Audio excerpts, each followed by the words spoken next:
E aí, meu povo do sétimo ano, vamos concluir mais um assunto. Então, hoje vamos estudar o absolutismo monárquico, que é um assunto que vai acompanhar vocês até o final do oitavo ano. Então, prestem muita atenção, tá? Então, quais as características do absolutismo monárquico? O absolutismo monárquico foi um sistema político que se desenvolveu na Europa nos séculos 17 e 18. Se você comparar os anos, você vai perceber que é o mesmo período da formação dos primeiros estados modernos. Esse sistema teve como figura central o monarca, um governante que concentrava nas mãos os três poderes do Estado: o legislativo, que é aquele que faz as leis, o executivo, que é o que governa, e o judiciário, que é o que julga quem não cumpre as leis. Então imagina que nesse período o monarca ele governava, o rei criava as leis e o rei também julgava quem descumpria essas leis. Inclusive, gente, absolutismo monárquico. Monárquico vem da palavra monarca, que significa rei, rei ou rainha, certo? Absolutismo vem da palavra absoluto. Absolutismo monárquico quer dizer os poderes absolutos de um rei ou de uma rainha. A figura do rei absolutista se mantinha com base em uma espécie de equilíbrio de forças entre a nobreza em decadência, só você lembrar aí dos duros golpes que as estruturas feudais sofreram com a Idade Moderna chegando, e aí se a nobreza enfraquece, alguém toma o lugar da nobreza, que são os burgueses, a burguesia, ou seja, os comerciantes, em ascensão, ao mesmo tempo que tinha o apoio da Igreja Católica. Certo? Então, o rei absolutista, ele tinha o apoio da igreja, tinha apoio dos nobres e também tinha apoio da burguesia. Então, olha que maravilha. Eles mandavam em tudo e todo mundo tinha um certo apreço pelo rei. Claro que nem todos, né? Porque vocês devem ter assistido séries ou filmes desse período e ver que a traição era uma coisa comum dessa época. O poder agora destinado aos reis exigia da corte, ou seja, dos seus súditos, principalmente da nobreza, uma série de novos rituais que transformavam o cotidiano em um verdadeiro espetáculo. Três exemplos dessa realidade cheia de pompa que envolvia a figura do rei eram os seus palácios, suas refeições e o vestuário da época. Então vamos ver os palácios, as refeições. É só você lembrar aí de algum filme, alguma série que você tenha visto, onde era comum se ver os reis e os príncipes, por exemplo, dando banquetes atrás de banquetes e bailes e muitos convidados. Então isso era uma forma de expressar o quanto poder e quanta riqueza o rei tinha, ou a rainha. E olha, como o Palácio de Versalhes na França. Olha só o tamanho só do palácio. Agora observa o quanto de jardins tem esse palácio. Ele está de pé até hoje. Quando vocês ficarem adultos e tiverem uma condição maravilhosa de vida, vão à França conhecer o Palácio de Versalhes. Então olha o tamanho disso. Então quanto mais poderoso o rei, maior era as suas construções. E olha só, aprecia a parte interna do Palácio de Versalhes. Olha quanto ouro, olha quanto cristal, olha quantas obras no teto de cunho renascentista. Teorias políticas. Alguém tinha que pensar o que era para ser feito, né? Então, nesse sentido, surgiram filósofos políticos que escreviam livros sobre como era a melhor forma de se fazer política. Então, para defender e legitimar a autoridade dos reis sobre uma sociedade disciplinada, vários teóricos elaboraram teorias que garantissem o poder absolutista. Então imagina, já tinha justificativa de que quem escolhia os reis era Deus. Então isso já era uma mega justificativa para um monte de gente obedecer, porque obedecer ao rei era obedecer a Deus. Desobedecer ao rei era desobedecer a Deus. E além dessa justificativa divina, também tinha a justificativa humana, que eram elaborados por esses filósofos políticos. Eles mostravam por meio de suas ideias a importância da existência de um Estado forte para comandar os súditos. Então vamos ver alguns teóricos políticos. Destacam-se como os principais teóricos do absolutismo Nicolau Maquiavel, que escreveu o livro O Príncipe. Tá aí. Inclusive o Nicolau Maquiavel escreveu esse livro. Algumas frases eles foram mal interpretadas, tiradas de contexto, mas uma frase muito famosa dele desse livro é: os fins justificam os meios, ou seja, não importa o que você precise fazer para chegar no seu objetivo, porque o importante é chegar na meta em que você estabeleceu chegar, certo? Isso foi interpretado como: passe por cima de qualquer pessoa ou burle qualquer regra, o importante é você atingir o seu objetivo. E isso é uma má interpretação do que Nicolau Maquiavel tinha dito. Esse livro ficou tão famoso, mas tão famoso, que um rei bem importante da França, que vocês já ouviram falar com certeza, que é Napoleão Bonaparte, ele amava esse livro e resolveu lançar uma edição desse livro com comentários dele mesmo. Inclusive esse livro, O Príncipe, com comentários de Napoleão Bonaparte, é vendido em qualquer livraria hoje em dia. Jean Bodin, o autor da obra A República, que são vários livros falando sobre esse tema. Thomas Hobbes, autor da obra Leviatã, está aí em inglês, né? E Jacques Bossuet, que escreveu Política Retirada da Sagrada Escritura.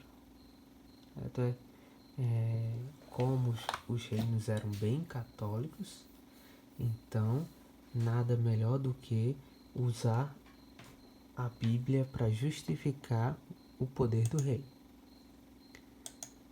É importante destacar que a obra de Maquiavel demonstra grande preocupação com a consolidação de um Estado moderno na Itália, a qual ainda não existia como Estado unificado.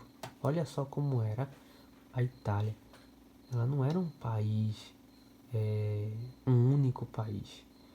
O que hoje é o território da Itália era composto por vários ducados, vários principados e até reinos. Então, por exemplo, vamos mais à frente analisar esse mapa. Na época de Maquiavel, a Península Itálica estava dividida em pequenos principados e repúblicas. A Igreja Católica governava Roma, onde está no mapa Estados da Igreja, nessa parte amarela.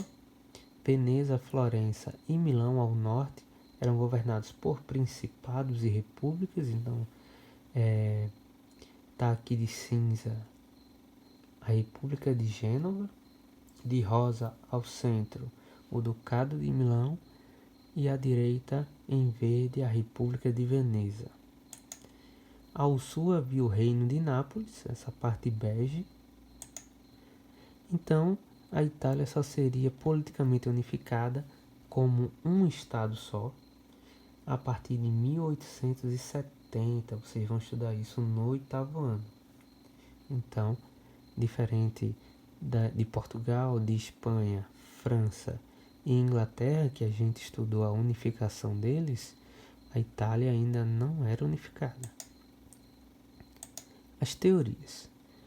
Jean Bodin viveu na França durante um período de muitos conflitos de origem religiosa. Então quando a gente estudou a Reforma Protestante, saibam que nos países que foram adotando, que na verdade que muitos cidadãos foram se convertendo às religiões protestantes, passou-se a existir, a ser comum guerras religiosas entre católicos e evangélicos no decorrer da Europa. Então tá aí o autor e a obra dele, A República, em 6 livros.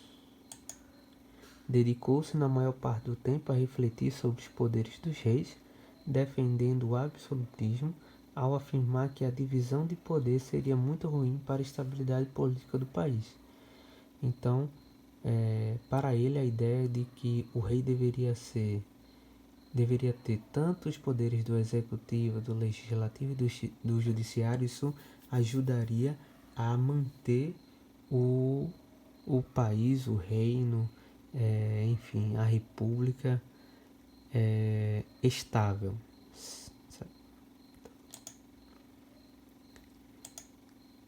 Outro, Thomas Hobbes, escreveu Leviatã.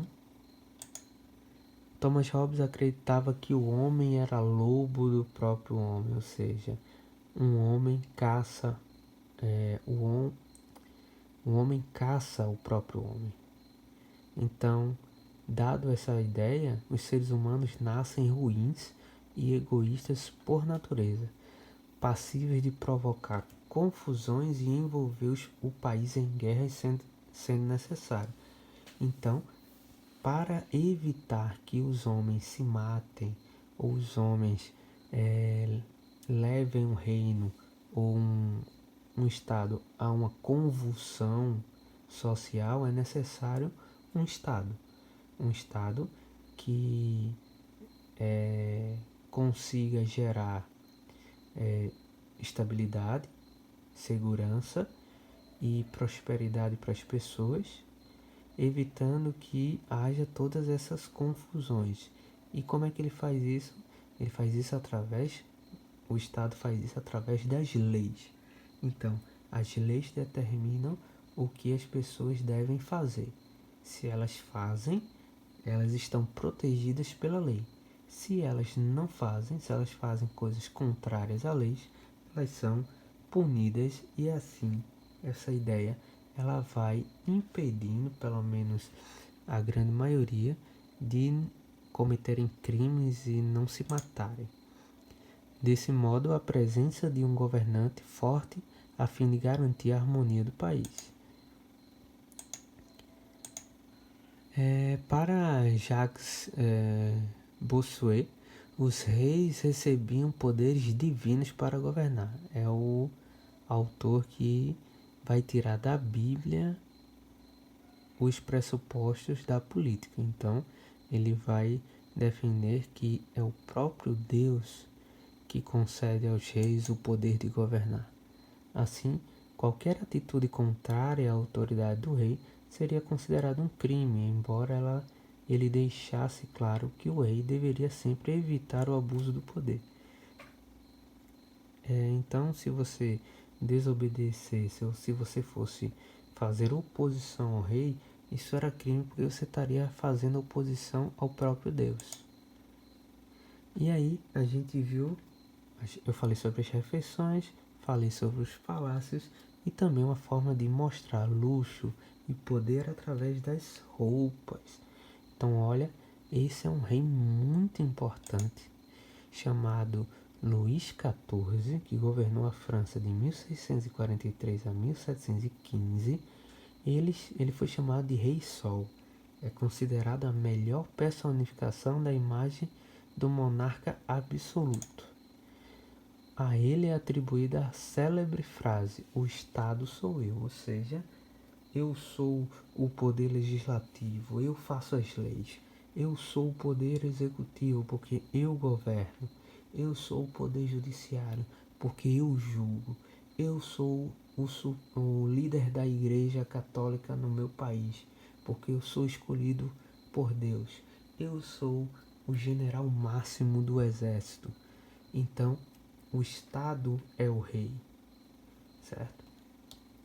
E, por exemplo, a gente vai ver importantes ornamentos nessa imagem, que a cor vermelha é a cor da realeza desde a antiguidade.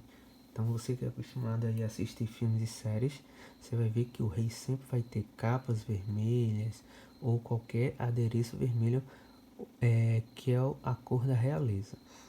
E expondo ali a coroa e o cetro como autoridade política, a espada é uma autoridade militar e toda uma veste de nobreza, certo? Você pode observar que ele está com uma espécie de meia calça, de sapato alto, de peruca, porque isso antigamente era feito para os homens. Você pode achar isso um absurdo, mas os sapatos de estilo tamancos ou estilo salto alto, eles foram criados para os homens. As perucas também foi criado para os homens. Hoje em dia, obviamente, isso é coisa de mulher. O homem não usa. Mas naquela época era o contrário. A mulher não usava essas coisas. Quem usava eram os homens. Então, nesse retrato, o rei Luís XIV tinha 63 anos já. A peruca e o sapato alto tinham o objetivo de disfarçar a baixa estatura do rei, que tinha apenas 1,60 m de altura.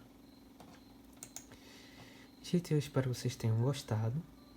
A gente se vê na próxima aula, mas não deixem de revisar, assistam novamente essa videoaula e com ela rolando façam suas atividades. Bons estudos e até a próxima aula.